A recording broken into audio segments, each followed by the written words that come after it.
আজকে রান্না করতে গিয়ে এমনটা হবে আমি তো ভাবতেও পারিনি। তো আজকে আমি খুবই এক্সাইটেড, কারণ আজকে আমি মার জন্য পাস্তা বানাবো, তাও আবার ফার্স্ট টাইম রান্না। কি যে হবে কে জানে। চলো লেটস গো।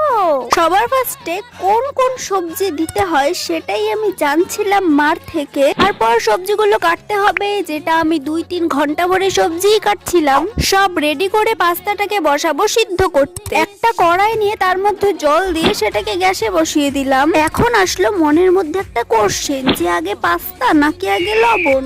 বারবার মাকে ডিস্টার্ব করে জেনে নিচ্ছিলাম কোনটা কি করব, আর এভাবে করতে করতে আমি 2-3 ঘন্টার মধ্যে পাস্তাটা রেডি করলাম। আর যেটা হলো, লঙ্কা পেঁয়াজগুলো ছাড়ার সময় এমন ভয় পেলাম যেন আমার সবকিছু মুখে চলে আসবে। তারপর কোন রকমে আমার পাস্তা বানানো কমপ্লিট করলাম, মাকে দিয়ে দিলাম খাওয়ার জন্য, আর জিজ্ঞাসা করলাম কেমন হয়েছে। রিপ্লাই পেয়ে তো আমিও খুশি।